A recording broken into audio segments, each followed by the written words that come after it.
indwi ine n'icenda zari zanditswe. Yohana indwi ine n'icenda nubwo inyandiko ivuga igasubira ivuga ngo iki? Naam, nubwo inyandiko ivuga ukukurikira. Turabe ibivume abaribo indwi ine n'icenda. Naam, ariko abo bantu b'Abisilamu batazi ibyagezwe, ariko abantu b'Abisilamu batazi ibyagezwe niki ibivume.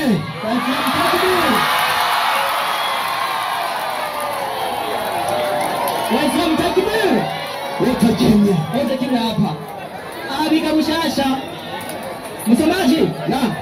Kabiri tatu na tatu Qur'ani zari zanditswe. Kabiri tatu na kane nibwo inyandiko ivuga iti Qur'ani kabiri tatu na gatanu. kuri ca gitabo bavuga ngo bisumira nyene bagomba bakirere. Ego. Kabiri tatu na gatanu. Inasemaje? Nibwo inyandiko igira iti mwarimu. Inasemaje msomaji mzuri? Inyandiko iragira iti Naam. inyandiko nibwo igira iti Igira ngwiki. na kwa yakini Kandi mu byukuri mungekwisha kutoa habari za wale wasi miongoni mwenu amaze kumenya inkuru z'abandi muri bimwe Abayisilamu mwe katika amri ya kuheshimu Jumamosi, bagarije mu kubahiriza itegeko ry'isabato. basi tutawaambia tubabwira duti kuweni imume banyani inkende mazaririfu.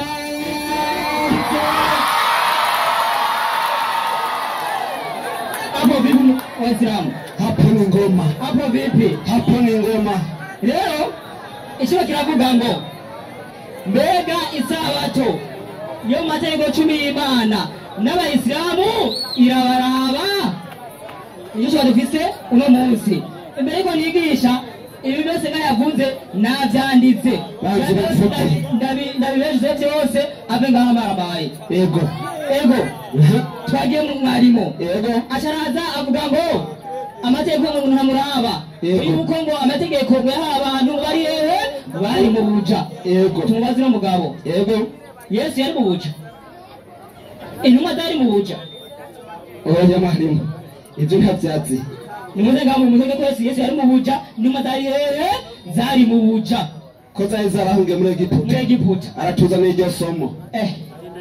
Ahari abasomye gira muhinda abandi potiri yambari musomaji. Naam. Asharaza achavuga ngo ngo kwisabato ngo ndikwiye kunyeganyega. Siko yavuze nga musomaji. Ruka 4:16 uzana ibyanditswe. Ruka 4:16. Naam. Nibwo inyandiko igira ku mwarimu. Ivuga gute mwarimu? Iyi nyandiko ikaza cyane ivuga ngo Yesu agaragazwa na Satani nyuma zaho Yesu yari Nazareti. 16 nibwo inyandiko ivuga iti aje Nazareti yakuriye ku munsi w'isabato yinjira mu sinagogi nuko yanyeganyeze.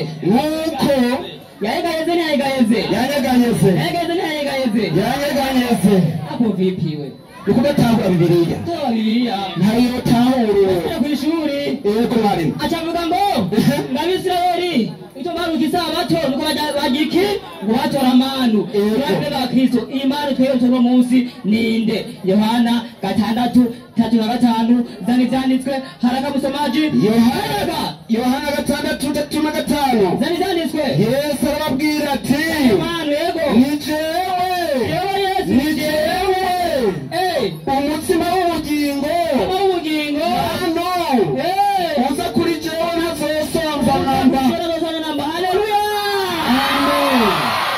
Ngiyo maana twega kuzutora munsi ni Yesu. Ivyo rero ko mu buryo bw'impemu Abayisilamu bashobora gute kubitahura. Ivyo baca hanze kabisa. Asharaza avuga ngaha ati ngo izi ntumwa zose mbere Aburahamu avuga ba Isaka avuga natandukanye ntabwo bigize bubahiriza iki isabato.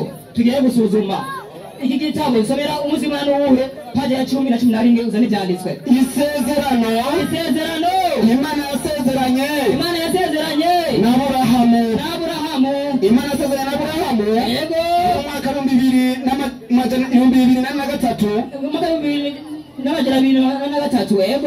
hanyuma y'iremagisi Isabato. Icyo gihe Aburahamu amaze imyaka 50 y'ubukuru. Saga mutango 19 Aburahamu na Yakobo imyaka 10 n'itanu Sawa. uko twamaze kubivuga. Sawa. Yakobo yitonda amategeko y'Imana Ego. n'isabato irimo. Manuka. Yabanye n'abana biwe Eh. imyaka 17 Eh. muri Egiputa. Manuka. Yakobo amaze gupfa Nuko amaze gupfa Yosefu yaramvye imyaka 5 Yosefu yari imyaka 5 apfa amaze imyaka nk'ijana Ego. icyo gihe cyose isabato nyakuri y'umunsi w'indwi Ego. yaguma ihererekanywa Eh. kuva ku babyeyi Eh.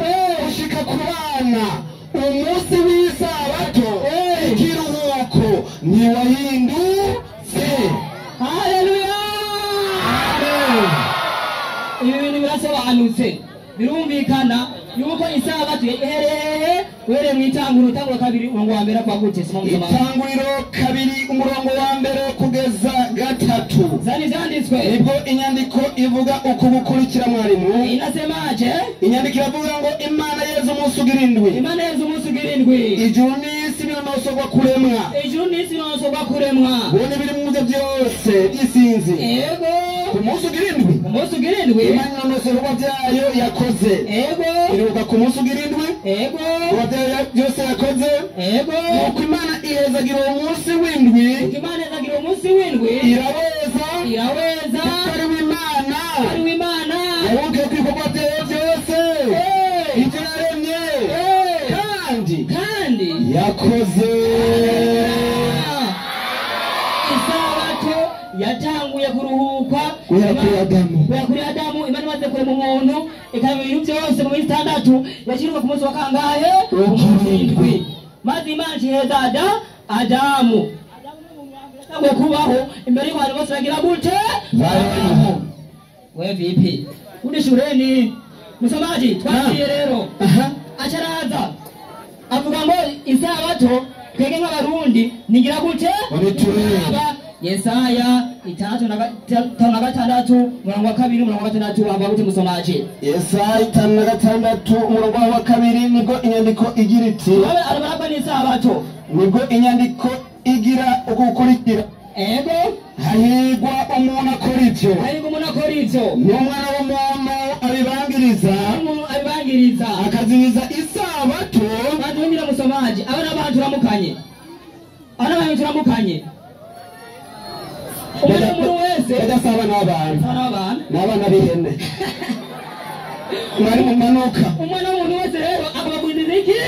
Isabato. Manuka ntayikengere akarinda ukuboko kwiwe ntigukore icyaha na kimwe.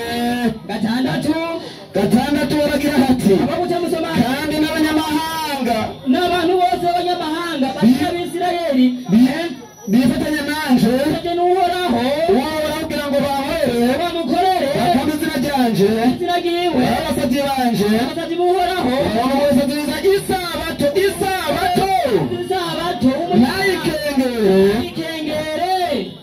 ntayikengere akabangiriza isezerano ryanje. ry'Imana abo nabo uzobashikana ku musozi wanje wera. Ego. banezereze mu ngoro yanje yo gusengerwamwo. ibimazi byayo byose nibyo gukeregwa bizokurima gucaniro canje kuko ingoro yanje izokwitwa inzu yo gusengerwamwo n'amahanga yose. Tuganishimwe. Amina. Imana itangaza muri Yesaya ivuga ngo kandi n'abanyamahanga izondera isabato ntibayikengere. Abo bose Imana izobashikana ku musozi wayo wera.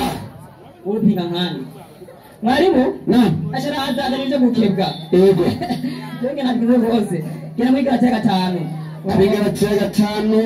umurongo wa 3 zani zanditswe Galatiya 5 umurongo wa 3 inyandiko iragira iti kwa gute musomaji? aravuga ati avuga gute? kandi ndabarira umuntu wese akebwa. uwo ni idirisa bishingiye intare yuko ari n'umwenda wo kwitondera ibyagezwe byose. Imana ivuze ngo iciye muri Paulo yuko umuntu yakebwe agomba kwitondera ibyagezwe byose. Ikibazo maze abantu b'Isilamu kubera iki isabato mwayikuye kandi barakebwe muze ngamutu cyane n'ibikafiri muze ngamutu mwayikuyemo. Musomaji twagiye mbega abayisilamu mbega isabato yoberaba bimeze gute?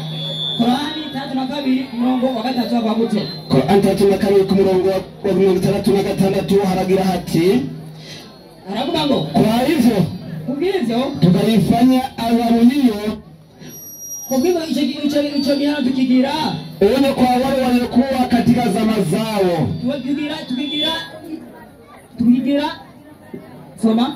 Kwa hiyo tukaifanya adhabu hiyo tukigira kuwa onyo kwa wale waliokuwa tukigira imuri ikigabisho katika zama zao abari ico gihe na waliokuja nyuma yao. Nyuma abazaje mu nyuma rero bande baraganya isabato 32 ku murongo wa 3 bakute musomaji 32 ku murongo wa 3 turabe abaje mu nyuma ni bande 32 ku murongo wa 3 haragira hati mwarimu abakute musomaji 32 nibwo inyandiko igira uko gukurikira mwarimu zabizanditswe. Naam, inyandiko iragira iti yego 33 yego yeye ndiye aliyeleta mtume katika watu 32 na amemuleta kwa wengine miongoni mwao, kandi yabuzanye umwe muri bo waliye bado kuungana nao, kandi atigeze ayifatanya nabo. nao ndiyo sisi abantu nibo twebwe Waislamu tuliokuja nyuma mu nyuma. Kwani yavuze kabiri 36 yuko abantu baje mu nyuma bahawe ikigabisho. Kwani vuze yuko abantu baje mara Waislamu kumbe na Waislamu tatagira gute irabaraba. Hapo vipi? Hapo ni ngoma. Aibu yavuze Yesu na wigisha tuberiki isabato yenda kwa ntukufu paje tuwasakarani 4 zari janditswe. Tuwasakarani 4 nibwo inyandiko tuwasakarani 4 nibwo inyandiko igira uko tubaze Yesu Yesu wewe wari gutunza isabato byagenze gute zari janditswe? Jumapili kufanya sabato ni upagani. Mume wanyu muri ngaha ufashe dimashe ukayigira isabato ni iki? Ni upagani. Manuka kubadilishwa kwa sabato ya Kiyahudi kuhinduka kwa sabato y'Abayahudi iliyoamrishwa katika amri 10 yategetswe mu mategeko 10 y'Imana toka Jumamosi kuitia katika Jumapili kuyikura sabato ukashira dimashe pia ni jambo la kipagani. Yongeye ni jambo jiki y'upagani. Manuka amri ya sabato iteko ry'isabato iliyoshikwa tangu miaka iligeuza kwa amri ya makasisi na mapapa. Yahinduye ku itegeko ry'abapadiri n'abapapa igitangaza niki ya kwamba hata Yesu hakutoa amri ntabwo yigeze akura itegeko ya kuacha Jumamosi yo gukura isabato. Iyo ni siku ya sabato umunsi wiki w'isabato. Manuka hepfo Yesu alikana wanafunzi wake. Yesu yabanye n'abishwa biwe siku 40 baada ya kutoka kaburini. Lakini ariko kusubutu na Yesu ntabwo yigeze yubahuka kugeuza siku iliyobarikiwa na Mungu na umunsi wahezagiwe n'Imana.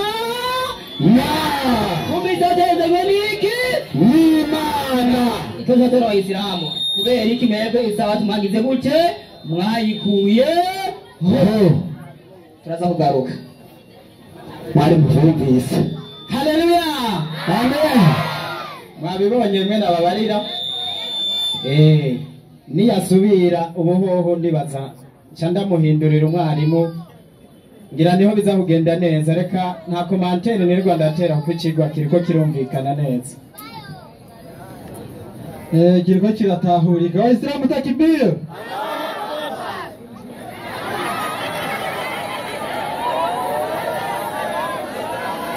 Mutwenzi niwe ntubizi nuko bimeze. Waislamu takibir. Allahu akbar. Wa Kristo haleluya. Reka mamagare umwarimu nahoze ngaha ku ruhande rwa kisilamu iminota yiwe 15. Mwarimu Amidu Pandas iminota yawe 15 unyonyore kandi ntubabarire. Naam, bismillahirrahmanirrahim. Assalamu alaikum wa rahmatullahi wa barakatuh. Wa alaikum assalam wa rahmatullahi wa barakatuh. Kuba Kristo nubwo atandamutse nyezi nabagira reka ndabanda bitweza bari Imana bane. Ukinyamutse ndamutse nyezi nayo mufite turabizi. Kuko baravuga ati mwaramutse Mariya bugeze saa 2 mwaramutse bugeze saa 4 mwaramutse umva ni ngorane gusa. Bugoroba. Yebwe ni bugoroba kwimwebye kaniga mwarimu. Na saa 6 kuri bo nizigiye ko bakiriso. Indamutse nibagira. Twisunze ibyanditswe n'amajambo y'Imana ndababwira duti aba Imana bane namwe aho nisunze ibyanditswe ariko rero turinje mu kigo mwarimu nyezina nam imbego nije mu kigwa reka nange kwanza imana yo kwa baba metri kumwe kweli kigikorane singwano sintamba gerageza mukoreshe imvugo y'urupfasoni amajambo meza mugire n'indero muze gukoresha amajambo mabi nkuko menga mwarezwe nabanye gukora banyu kwe nabwarezwe nasonanye na nyoko wawe tugereho discipline byira byiza cyane gusumba dusoma n'ivyandi kugira ngo tuzeduheze iminsi neza mu mahoro kabiri sabe abasomyi abeko barasoma gerageza musoma ibyanditswe aribyo mugira iki musoma apana kurenzako mwakaro mwarimu agiye gutanga Yohana 7:9 hasone umbiritse havamo kabisa bari bivume kwe gaga muri Yohana harimo abisaba banditswe muri Yohana kwe eka 7:9 Yohana 7:9 mwangiriza kamama zakaraha soma abantu batazi ibyagezwe ngo mu bantu batazi ibyagezwe nibivume uyu umusomyi cyangwa ati ngana baki ngo n'abayisilamu haranisabesha mugabo eka mwebwe yemwe mu musigiti twakoresha Bibiliya wapi abakoresha Bibiliya ni bande nabo kumbe bivume ni bande nabo ni batipe hano kweli mwebwe mwebwe bivume kabisa bakoresha Qur'ani kweli yego mwarimu nabo ubona yabyimbye mu kwa pastori ngo nzokagendana agakiza kimana we kumbe mwarimu muyindi vuga ati nzokagendana ukuvuma kwacu we nzokugendana twisunze ibyanditswe ariko nuko gerageza musoma ibyanditswe byo musoma pana kurenzako kweli niba bikuvuga wowe bisome nyene bikuvuge ukuri kuje apana gutakaza abantu kuko nibagoreka icyanditswe nduguyamo kumusuberuka uburakaza aho hari uzokubitwa nuko bizogenda ninyandiko ikenda yiguhereza kuzokubitwa ugoreka ibyanditswe ndayiguha tugende rero mwarimu ngoma kwanza mbere ngaha aho yagiye gutanga inyandiko acinya ngaha ikibazo mbega abesilamu ni kubera iki mwavuse iki isabato jewe jeca nangara kandi ushaka ikibazo twebwe je nigera nshyizeho isabato nje nashyizeho mbega isigwako nje nari mari sokuru wanje yariho nyokuru yarahari mbega mwarimu wayivuse nujya nyine kuyitanga nanone yongeye agira iki arayivuta nikibyemeza soma Bibiliya guca intebe 2:6 guca inimba 2:6 inyandikira mubwira iti twende na muda sasa inyandiko ngira ntiyari bwayumve nayikurikirane ayikurikirana yumvirize yashikuye ihema giwe nk'ari umutara wo mu murima ndiyo uhoraho yasanga ngo ahantu hiwe ikoraniro uhoraho yagize iki yatumye iminsi mikuru uhoraho yatumye iminsi mikuru borera na wari na pasika n'amasabato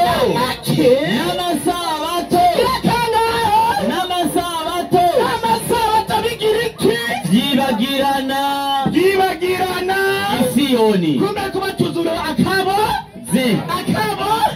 kumbe watumye byibagirana ninde uhoraho ari we bosi nyene gutanga iki isabato amaze kubona ko byo bani Imana iciragira iki yafuta yakutuzura kabozi ego nokuri twatuzurira kabozi aho rero ugende gaka muhungu kabisa acaraza ngaho mwarimu ndiyo jeni changaho nijwe n'agaseko aratanga itanguro 2 itanguriro soma ubizi ko jana atwenze ndumva igitabo cy'itanguro yangu hana pastor inakorako oya nukuri reke mwabana nuko yuko mwigisha kuza nga gufata mikono kwigisha inyandiko ngana korako soma ijuru n'isi binonosogwa kurema singaba ngani bicaye ngaho ubona tunaga password bice ko ukurara kuzi binonosogwa kurema mwarimu pastor kurara kuzi yacarungika abana rero baza ngaha ariko sakwa nkakuraga arakora ibyamunaniye pastor yarananiwe acarungika abana yego nukuri muragowe soma ijuru n'isi binonosogwa kurema bene birimo byose by'isinzi habuze ati binonosogwa kuremwa ibiri mu ijuru iki n'isi banda yatumbirize ku munsi ugirindwi imana inonosora ibikorwa byayo yakoze mwarimu ngoma mbaza akabazo nafise ubwenge mbega uwubatse ijyanze ingoro y'umugambwe umunsi yaza kwinonosora yarahawe umushahara ntiyahembwe yarakoze ntiyakoze none iyo umuntu anonosoye muyindi mvugo ni kontrole waje kugira iki gukontora mbega umufundi yaje muri kontrole arahembwa canke yakoze canke yakoze badiveni yakoze bacamwe mu mushahara imana inonosora ibikorwa byayo yakoze umunsi wa kangahe umunsi ugirindwi kumbe ku munsi imana imaze kunonosora ku birema byo mu ijuru no mu isi imana yacigira iki yaciye yicarira kubera yagize iki yarangije banega yemwe ujya mufundi yubatse ijya ngoro y'umugambwe yarahejeje ntiyahejeje yararangije ariko arubaka hajya murasubira kumubona ariko arubaka reka abadive bashaka bandanye yuba yarahejeje akora iki ni ngorane ikibazo imana yahejeje umwanya yicaye mu nganji yayo kwitegereza kujya mwarimu kujya mufundi yahejeje kubaka uyu mwanya ariko aragira inoti atagifaranga ari muri starehe ariko abanabyo bazi ndugu yangu kweli mwigi kabisa twagiye ndio acarerekana ati ngo yesu yararutse isabato yongera kandi yinjira mu ngoro ku isabato mw'isinagogi aho yatanze Luka 4:16 Luka 4:16 aciye nijwe n'agaseko soma gahunda niho yasomye inyandiko igira iti ndiyo aji Nazareti we yakuriye ku munsi w'isabato bavuze ku munsi w'isabato isabato ni umunsi uko bavuga ku wa mbere cyangwa ku wa kangahe ku wa kabiri yesu rero yinjiye mu isinagogi ku munsi wa kangahe w'isabato yani ku munsi w'iki w'isabato bita sadi yinjira mu isinagogi ikibazo gihari cyo cy'abayisilamu twinjiye munsi y'igiti ntitwinjiye twinjiye ku munsi wa kangahe isabato nk'uko yesu yinjiye mu isinagogi ariko ntabwo ari umu-adventiste ntabwo ari umu-adventiste yesu kubera ko atari umu-adventiste 5:5 Yohana 5:15 ubutumwa bwiza bwanditswe na Yohana soma wumvirize inyandikira mubwira iti inyandiko ngira ntibari bwayumve soma uno muntu aragenda abwira abayuda ko ari yesu yamukijije yesu yakijije umuntu yaragwaye uyu muntu acagenda ababwira abayuda bubahiriza isabato nk'ababingwa yuko yakijijwe na yesu bica bigenda ngwiki nicyo cyatumye abadivantiste abandi muri abadivantiste bubahiriza isabato cyatumye abayuda nicyo cyatumye abayuda bahama yesu baciye bahama yesu baramwanga runuka kuko yagize iki kuko yakoze ibyo ku isabato kuko yagize iki kuko yakoze ibyo ku isabato kuko yesu ku isabato yaragira iki yarakora abadive n'abanago bagira iki ntibakora kumbe naho bahuriye na yesu nagabazi baciye barohereza ubuhiri barimu ndiyo uratugize amatohoza kubishe yesu abarondeye yesu kuyarondera mu badivantiste bo batambuye kumuhama bacamujana ku musaraba ni mwebweje uretse ngo Mariya ntiyaza mwarimu nuko nigise kibabaza ndamurungika mu badive nibo bamonekeye imana ku musaraba 17 yesu arababwira ati data arakora kugeza n'ubu ati data twese imana yanjye arakora kugeza n'ubu nanjye ndakora nanjye ndagira iki nanjye ndakora kumbe noma muratega bese aho tugira iki dukora kubera imana ikora na yesu agakora na twebwe tugakora ariko ibinebwe bikaruhuka nicyo cyatumye abayuda barushiriza kurondera ingene bomwica uyindi mvugo mwarimu nicyo cyatumye abadivantiste bademiri benekate barondera ingene banegagura yesu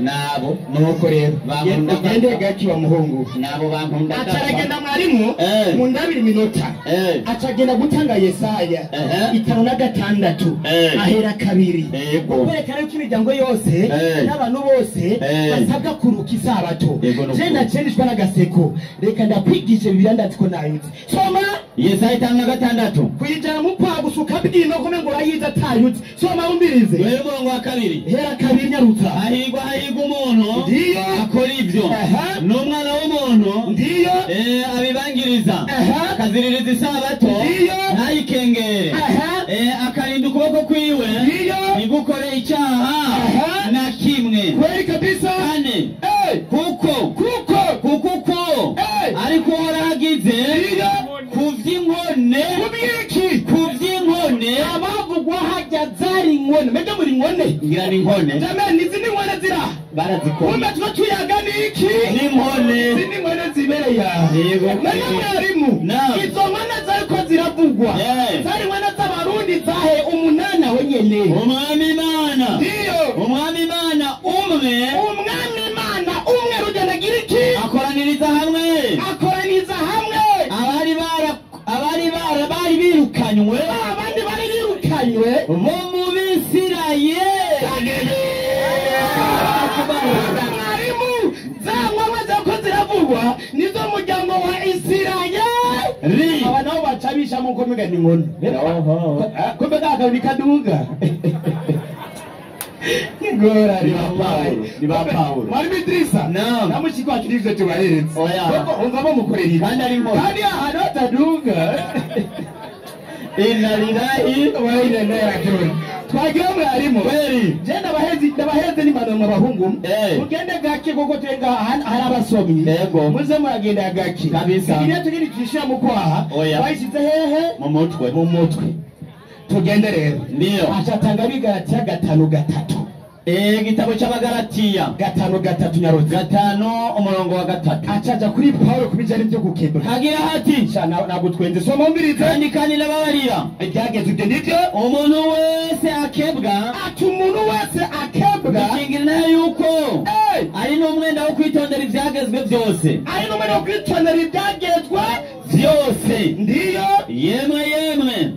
yemwe bagomba gutsindanishirizwa n'ibyagezwe erega muhinduye ubusa ndiyo gufatana na Kristo kwanyu ndiyo muratemvye muretse ubuntu hagarara kwanza mwarimu ndiyo Paulo amaze kuvugayo yandikira bigaratiya kubijanye n'ibyo gukebwa kandi nubwo yari umusazi iryo jambo yavuze nukwiniga original dikume nibyo kubera mu byagezwe by'uhoraho udakebye ku miriro no mutima nuzuravuga mbyiki bw'Imana niyo mpamvu nabese mu batanguye hambere baraseramu we 17 itanguriro 17 umurongo w'10 gitabo cy'itanguriro ise mu wambere yaseramu nguye ngaho Imana itakibarira Aburahamu ati ndiyo nawe uzushitse isezerano ryanjye wowe n'urubyaro rwawe ruzovuka hanyuma ndiyo kubihe by'urunganwe rwawe bizogenda bikurikirana iyo sezerano ryanjye muzokwama mushitarire hagati yanjye namwe urubyaro rwawe ruzovuka hanyuma izina Mungu wese muri mwebwe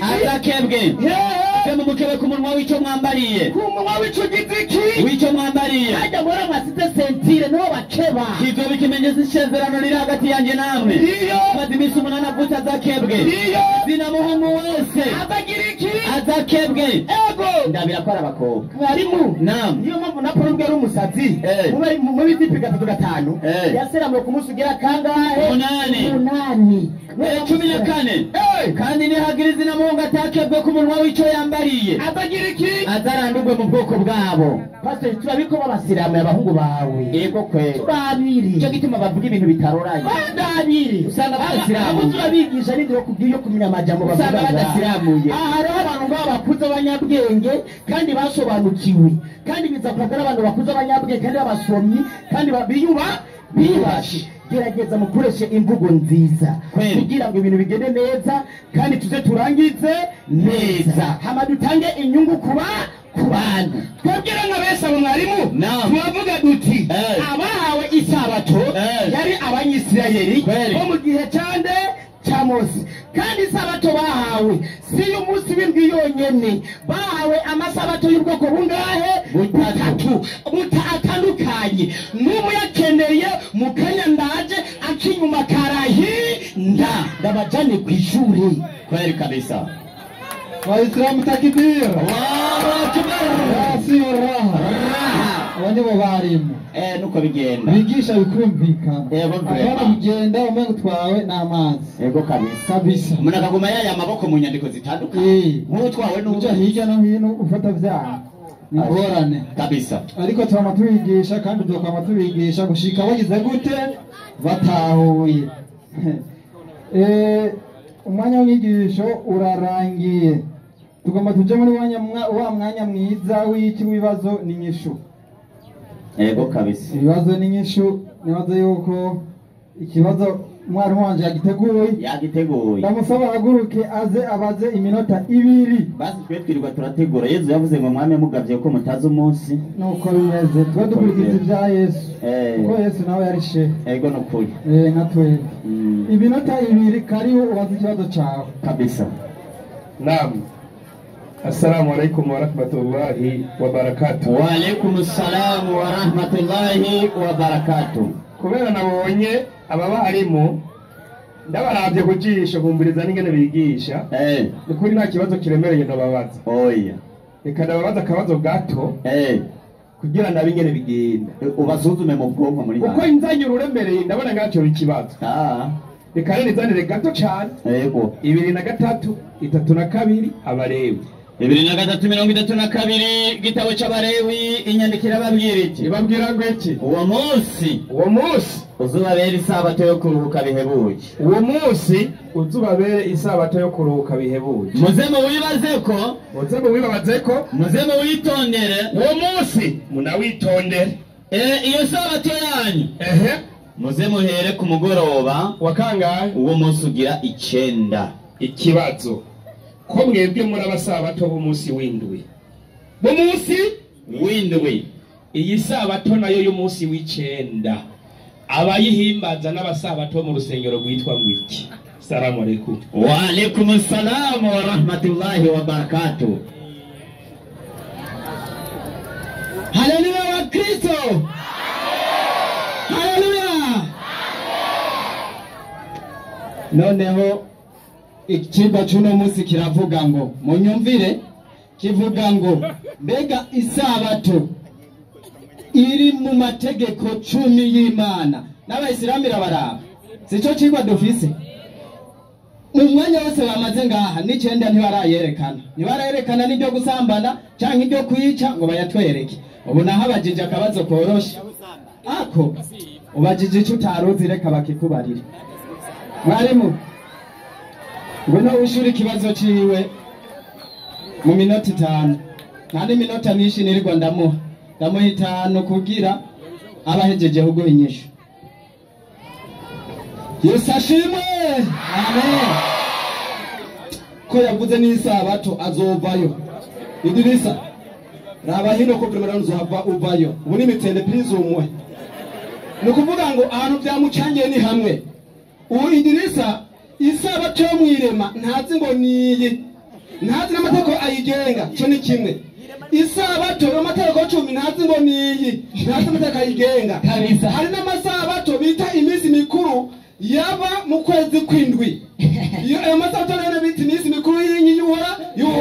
Musombe hajya tutaza mu Barewi 3 mbanza ndakumara amazi. Titi yavuga ngo soma titi. Iminsi mikuru yuhoraho. Iminsi mikuru y'inyi yuhoraho. Iyi minsi mikuru abisaya bayikora amaze kuba hehe muri Egiputa basubiye mu Bwisirayeli. Ibyo warubitse. Warubitse wowe. Nabyo yarazi. Iyo minsi mikuru yo mu kwezi kw'indwi yatangura ku itariki 10. Idirisa natagizene ntabazi ushaka kubimenya ngo wibere umudivi kabisa. Nacyo woba kwambara ko tinibyo kubera dawera kabisa. None kandi wambaye nk'abadamu ho ni kubere bikayi yizera mukidive nacyo byishe. Mwarimu ikibazo biza kiravuga iti mbega isabato yo mu mategeko 10 n'abisane baraba. Kubera ko baraba twabonye Muhammad avuga ngo ibyahawe Mose, ibyahawe Nowa, ibyanuma zose Inasema Naam. inasema hivi, enyi mlio kitabu amenitolemushia mumulete mwawe igitabo nimwemere ibyo twamamanuliye yanasadikisha mlio nanyi byemeza ibyo musanzwe mufise kabla tuziguza nyuso zenu aho turi buhindukize amaso yanyu tukazipeleka kisongoni tukayashagwa komokomo kabla ya kuwarani cyangwa tukabavuma kama tulivyo warani watu nkuko twavumye abantu walioivunja utukufu wa Jumamosi baziriwe cyane basiribanza isabato hagati y'abadive n'abisilamu ni bande baziriwe isabato n'abayisilamu none hagati y'abadive n'abisilamu ni bande ari bivume n'abayisilamu yasobanura isilamu zokwa muri mu kubera ibivume pe amido yakuririmba emera isabato ne wemera Mose none wobiki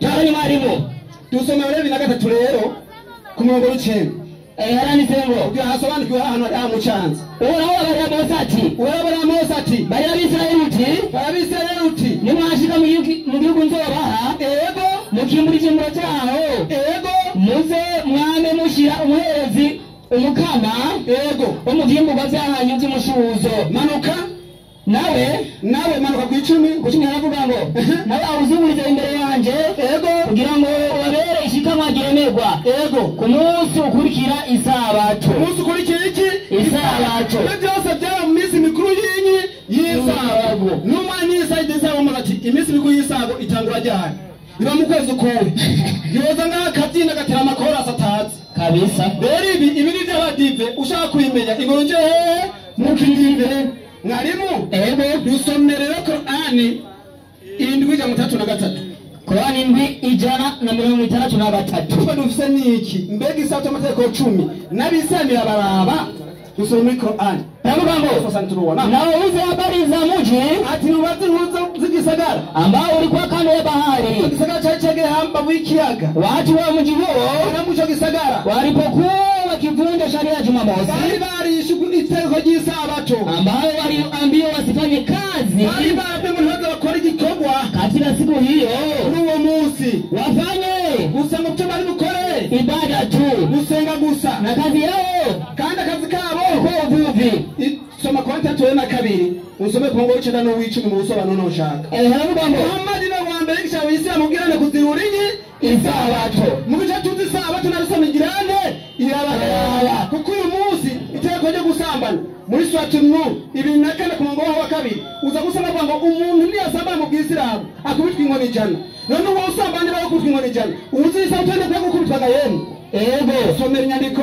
iravuga ngo enyi murabamini jema mwizeye kukadiriwa kwa ajili ya sala siku ya Ijumaa soma mu busobanuro haravuga ngo naam siku ya Ijumaa tumunsi wa bandredi haikatazi kufanya kazi ati nabuza abantu gukora akazi kinyume cha wanacho yani binyanye nuko abivugwa baadhi ya watu mu bantu na ikisha sala ati sema shindi hararo bandredi watoke wakafanye kazi zao bagende bazokikora ubuzi bw'abisilamu manuka mwarimu haravuga ngo kanisa ni tukufu 3:2 murongo w'icumi mu busobanuro naam baravuze bati sheria hii neno upesi atuvuga ngo ni mugende inaeleza kwamba yerekana yuko amri ya kuheshimu Ijumaa kubahiriza bandredi imetiwa mukazo sana ko inguvu cyane niba musanga bandredi muza gushibwa kwa gahato nimweza ku isabato mukaruka isabato maze mukaronka imigisha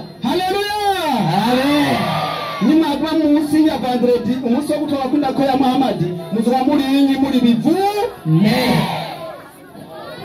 haleluya yamwishuye naza tuvugire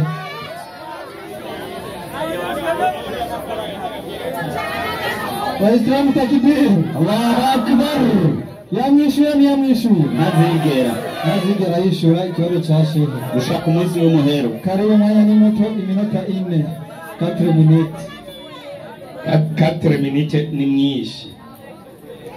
myinshi n'ukuri jengira ari bariza abantu bafite ubwenge hano abantu mbona baciye ubwenge babamenyi barimo ego Imana irema Adamu yabwiye umugabo ngo wamugabo uzorya urushe abasabato mbega ku isabato barajya je nibaza ko batarya bararya.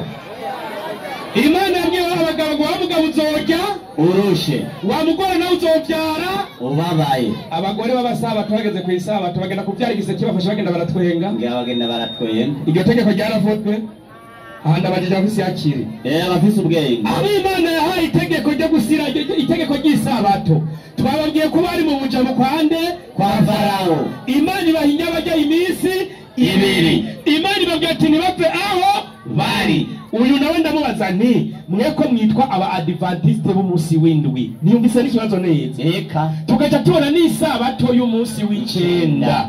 mwebwe isabato y'umunsi w'icenda ishengero riyihimbaza ryitwa wiki, mweko muri aba adventiste b'umunsi w'indwi yishuye. eka wari kutubwira ati isabato y'umunsi w'icenda ihimbaza abanaka, isengero ryabo riri hajya tukabimenya, ugaca wiyicarira.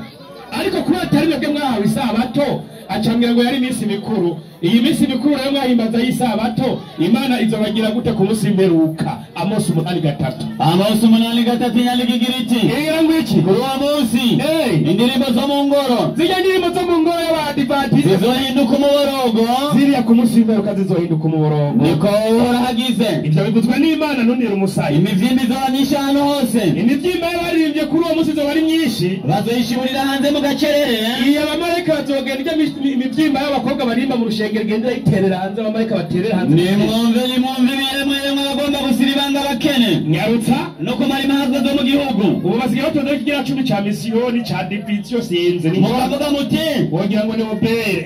mbega imbareko z'ukwezi zizoshira ryari? ubu basigaye bati mbega imbareko z'ukwezi ziguhera ryari kuko ntituyamaze ngo tubone ngo bugira gute kwishorera amahonda, ngo tubone kwishorera amahonda canke kwigurira inkweto. yarutsa ngo dushore inkweto kwigurira abakene. yego urarahiye oya watsimvye canke isabato.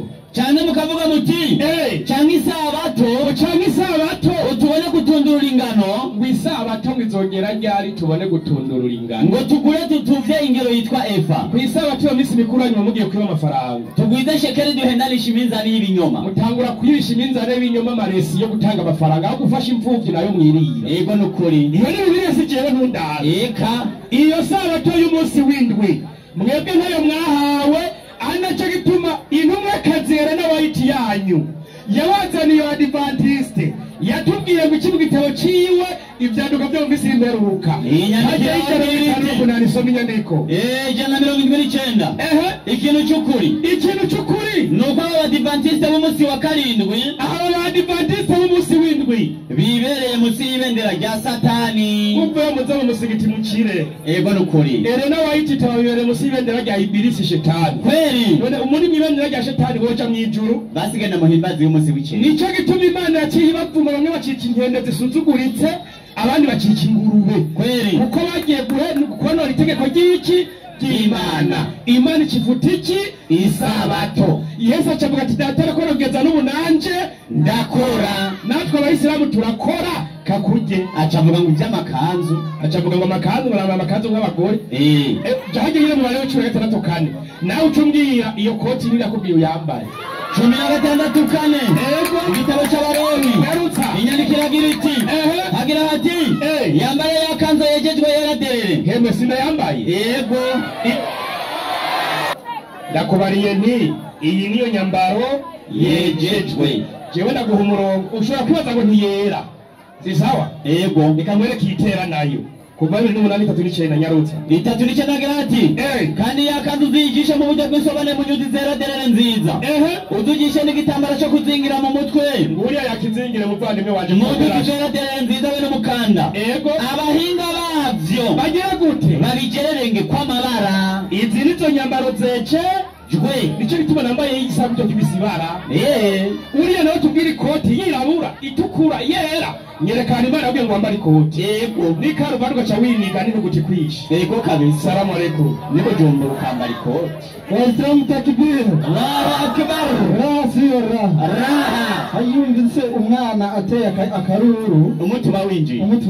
umuteye agashinge agati rero kinjiye. yego kabisa. Mbwa ikintu byimbabaje nukumva yuko Abadiventiste abadivantisite bo ku munsi wa karindwi bari munsi y'ibendera ya satani. nani muva mu bendera rya satani mukaza mu musigiti Karabaje. je murantera ikigongo. Reka rero sabe mwite ingo uhagurutse umwarimu wawe abaza ikibazo iminota 2. Haleluya, amen. Nibaza ko ukuri n'ikinyoma muri ko murabe igiti nibaza bose bakamara neza kandi ari mu ifoto canje kiri muri Qur'ani. Nta gukwepa isabatira kureba. Somera 4:2-13 koresha byanditswe mu Kirundi. Aravuga ngo yabahaye amabwiriza mu idini. Umviriza, ara yabahaye amategeko mu idini ya Islamu uko muvyemeza ko byanditse muri Qur'ani, sibyo? Manuka kujya yasezaniye Nuhu, kujya bisezaniye Nowa niko nabibahaye mu Abisilamu umwe.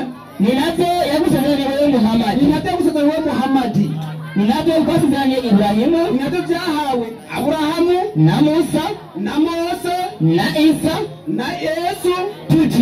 Tuti mutunganye idini, ni mutunganye idini kandi ntimuzoritandukaneko kuko abangikanya ngo ara baremerewe n'ivyo ubudahamagarira, baremerewe n'ivyo bahamagarira. Ikibazo ni iki?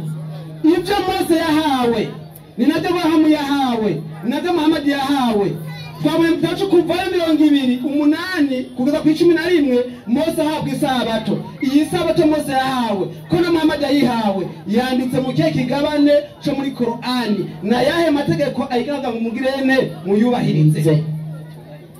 Ico ni ikibazo ca mbere. Ica kabiri mwarimu, ndamubaza ko ico ni A na B. Tubonye yuko muri Qur'ani babwira ngo muri mwebwe abishuganda bw'isabato, muri mwebwe abukambwe kari nkenda z'imisega nimwe z'Abisilamu, ni bande nkenda z'imisega, ni bande kari nkenda z'imisega. Haleluya, amen. Ni anabe aze atuzanire ivyo byanditswe kabisa. Haleluya. Ni kibazo cyiza cyane nababwiye kuyu abaza nk'umwarimu. Dukeneye kubona ko baducangurira inkende Muhammad yavuze muri bo bazitwereke n'abantu bari muhajya. Iki ni kibazo cyumvikana habajijwe A na B, babitwishure. Islamu takbir, Allahu akbar. Nibaza yuko kiba bigenda gitahurika kandi tuko tugenda ku musozi ko birasobanuka. Kirakemuka mu mwanya abati none ko yafuswe Muhammad nawe yo yahawe iri iyi wabo babonye ko yafuswe none yo Muhammad yahawe nayo iri hehe uwo byankiye ntabwo uwo byanka harimo yamwumvise na yamwumvise kabisa naze kabisa iminota yiwe 5 minutes nagomba ndakwiroshe kabisa iminota yawe 5 wishure utwo tubazo twiwe ntubazo nyene nibaza yuko turirwa turakugora.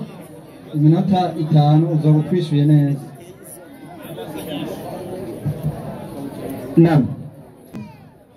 Jewe nakibasimera ku kibazo yabajije. Reka kwanza kwikanzu. Uri kumwe? Kijya si kibazo. Oya. Yari kariga kubaza. Ndaza kumwisha kuko yize kubaza.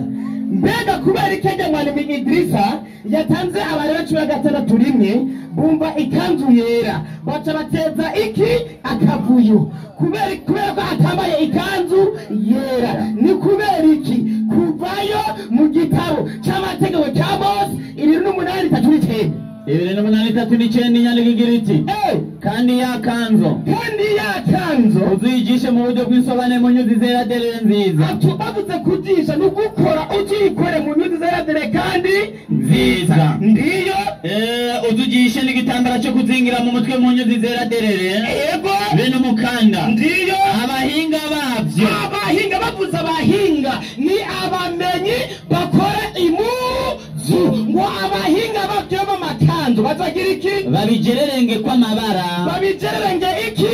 Kw'amabara. Mbutsano hari umwisi bazokwambara ikanzu yera, hari umwisi bazokwambara ikanzu itukura, uwambara ikanzu ya jaune, uwambara ikanzu ya kubera abahinga babyo basize ko amabara. Bibiliya ati iyo niyo mutu yejejwe. Idirisa cabaza ikibazo niba mwe bijye mvuga rukuri nyereka inyandiko muri Bibiliya Imana ikubwira wambare kostime hamwe na karuvati hamwe na bugare nimba atari ubukoroni bw'abaduheza inyandiko kweri yatanze eka gukorako azigera yiro niyo mpamvu mwari bimera impamvu atatanze kubera ibikorwa by'abakristo byose n'inyambaro zabo zose zikomoka mu gipaga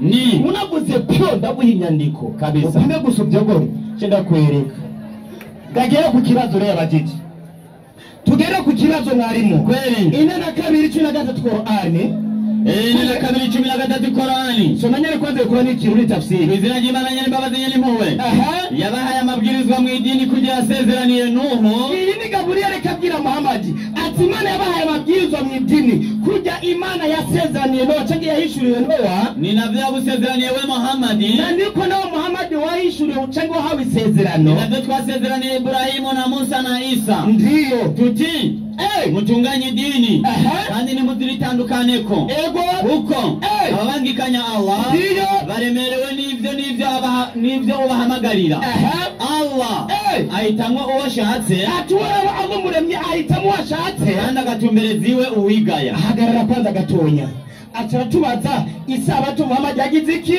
yahawe ngo tuyimwereke twebwe isabato Muhammad ni hawe isabato n'ikiruhuko aho bw'isabato yashizwe muri Qur'ani n'inyigisho kubera bari bayihawe baragararije amategeko y'iki isabato izwa muri Qur'ani kama vile mawaiza inyigisho kubera iki inanaga ikane inani Qur'ani kane 47 Yaruta igitabo cyeranda Qur'ani ndiyo emwe mwahawe igitabo nimwemere ivyo twamanuye ndiyo zemeze ivyo mufise atabaye igitabo atavuga abesiramu ngo nimweme ivyo twamanuye Qur'ani zakwemeza ivyo mufise ndiyo imbere yuko dukebanya mu maso hanyu akaraba inyuma mu mugongo canke tukabavuma nk'uko urumva ni kahise canke tukabavuma nk'uko bavumye mwarimu kahise mwarimu ni kazoza canke ni kahise nk'uko twavumye abagize iki abantu bahemutse bisabato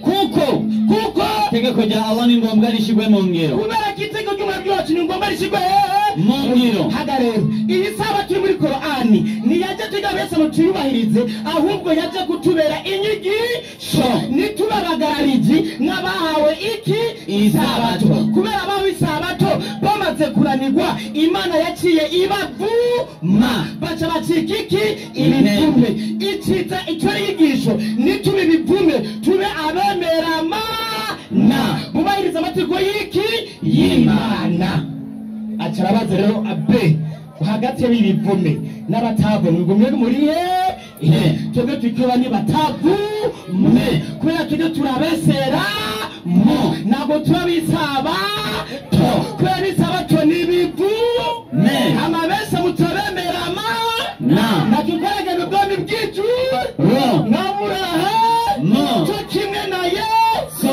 atubahirije isabato kubera atari kivume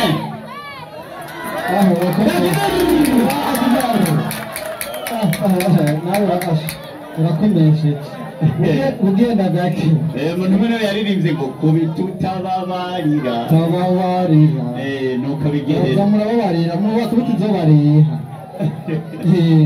izobariha ingo umuhagurutse iminota yiwe ine avuge ko yishuwe cyangwa atishuwe. Haleluya.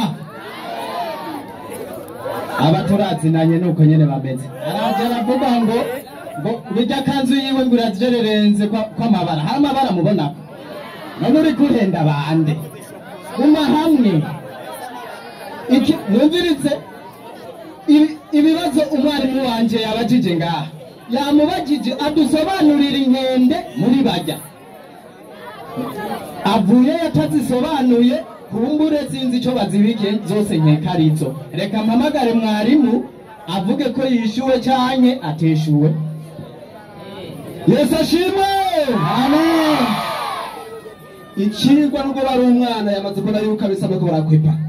Ikigwa kivuga ngo isabato amategeko 10 nabisama igirane irabaraba. Muri ko ani niyo kubera ikigirane ibaraba. Niba itakuraba yitabure. Kabisa. Nico byo na cyo Kirundi. Yego. Mwarimu yagiye kumunanira aza muri mada ngabadibaliza munsi w'indajya Satani. Somera bene matumbi kwivuga. Iravuga ngo ikintu cy'ukuri nuko abadibanise munsi wa karindwi. Yego. Rero munsi w'indajya Satani. Kubera iki? Bazatangira banga kwizera imiburo. Abadibanise wese ari hano. Azakome n'uwa Bibiliya. N'umuka w'ubuhanuzi azari munsi w'indajyande ya Satani. Ariko uzana Bibiliya n'umuka w'ubuhanuzi azari hehe? Mwibenda ryinyi y'Imana. Hovyo mwarimu. Haujachuwa kitu. Ivyo rero ngendo henda abatarabadive. Mwarimu, reka twigiye mu byanditswe. Kabisa. Jewe namubajije. Niko cyane cyasobanutse mu buryo bwiza kandi bwumvikana. Yavuze ngo Yesu wigeze abahiriza isabato. 4:16 Luka. Aranditse ngo utumara amaranga imbere y'abantu. Aranditse ngo nam aje Nazareti yakuriye. Yesu aje i Nazareti yakuriye. Ku munsi w'isabato yinjira mu Isiraheli nk'uko yamenyereye. Yinjira mu Isiraheli nk'uko yamenyereye. Imana ihabwa icyubahiro. Amen. Yesu yarukiki isabato. Matayo 4:12 umwani Matayo zane byanditswe. 12 umwani Matayo aravuga ngo avuga gute? Kwa bose bakongera bakandika. Arutsa mwarimu. Haranditse ngo yego kuko umwana w'umuntu ari umwami w'isabato. Isabato haleluya. Amen. Yesu w'Abisiramu sinzi yo mwamukuye. Naho mwamukuye imaka nivyo je ntaramenye. Yesu wagira yubahiriza inyi. Isabato. Ari umwami w'inyi. Isabato. Ntabwo kazoja na mwiju.